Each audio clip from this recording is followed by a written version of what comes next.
থানায় অভিযোগ করা হয়েছে, সেজন্য এসেছি। থানায় কে অভিযোগ করলো? আমি করেছি। মাইশার পেটের বাচ্চা অ্যাবর্শন করলো তো আবির এবং মাইশা দুজন প্লেন করেই, কারণ মাইশা এখন মা হতে চায় না। আর এখানে ফাঁসাতে চেয়েছিল বেলিকে, বেলি তো ফেসে গেলই। তাহলে আবির কেন থানায় মামলা করে পুলিশ নিয়ে আসলো? কি ঘটতে চলেছে 200 দিনের সংসার নাটকের 17 নম্বর পর্বটিতে? 17 নম্বর পর্বটি কবে আসবে, সবার আগে কিভাবে দেখবেন, সে সমস্ত বিষয় জানানোর চেষ্টা করবো আজকের এই ভিডিওটিতে। ইতিমধ্যেই কিন্তু নিদ্রা এক্সপ্রেস ইউটিউব চ্যানেলে আপলোড করা হয়ে গেছে 200 দিনের সংসার নাটকের 16 নম্বর পর্ব। যারা এখনও 200 দিনের সংসার নাটকের 16 নম্বর পর্বটি দেখেননি, নিদ্রা এক্সপ্রেস ইউটিউব চ্যানেল থেকে এখনই দেখে আসতে পারেন।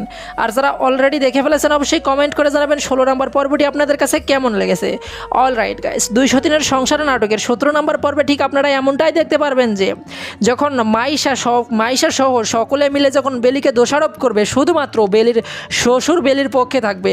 সবাই ভাববে যে আসলেই বেলি এই কাজ করেছে, কিন্তু বেলি এই কাজ করেনি, এই কাজ করেছে মাইশার নিজেই। কারণ মাইশার ফিগার নষ্ট হবে এইটা ভেবে সে এখন বাচ্চা নিতে চায় না, যার কারণে গর্ভের বাচ্চাকে অ্যাবর্শন করেছে ট্যাবলেট খাওয়ার মাধ্যমে। আর সেই ট্যাবলেট কিন্তু বাজার থেকে কিনে নিয়ে এসেছে এই আবির নামে কুলাঙ্গারটি, আবির নামে তার ভাইটি।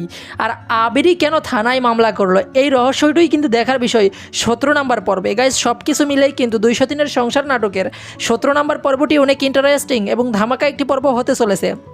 আর এই 17 নম্বর পর্বটি সবার আগে দেখতে চাইলে যে কাজটি করতে হবে সেটি হচ্ছে নিদ্রা এক্সপ্রেস ইউটিউব চ্যানেলটি সাবস্ক্রাইব করে অল নোটিফিকেশন অন করে রাখবেন, তাহলেই সবার আগে দেখতে পারবেন। তবে নিদ্রা এন্টারটেনমেন্ট ইউটিউব চ্যানেল, নিদ্রা ড্রামা ইউটিউব চ্যানেল, নিদ্রা এক্সপ্রেস ইউটিউব চ্যানেল, এই 3টি চ্যানেল মিলেই কিন্তু এই নাটকের প্রতিটি পর্ব আপলোড করা হচ্ছে। এই 3 চ্যানেলের মধ্যে যে কোনো এক চ্যানেলে আপনারা পেয়ে যাবেন খুব শীঘ্রই। 4 থেকে 5 দিনের মধ্যে শুটিং, এডিটিং, কালার সব কিছু কমপ্লিট হলেই 4 থেকে 5 দিনের মধ্যে পেয়ে যাবেন 200 দিনের সংসার নাটকের 17 নম্বর পর্ব। আশা করছি গাইজ বিষয়টি বোঝাতে পারছি। সো গাইস, মূলত এই ছিল আজকের ভিডিও। পরবর্তী ভিডিও দেখার আমন্ত্রণ জানিয়ে এখানে বিদায় নিচ্ছি। সবাই ভালো থাকবেন, সুস্থ থাকবেন, অন্যায় হতে বিরত থাকবেন। আর গাইস সবসময় বড়দের সম্মান করবেন, ছোটদের স্নেহ করবেন। ধন্যবাদ সবাইকে।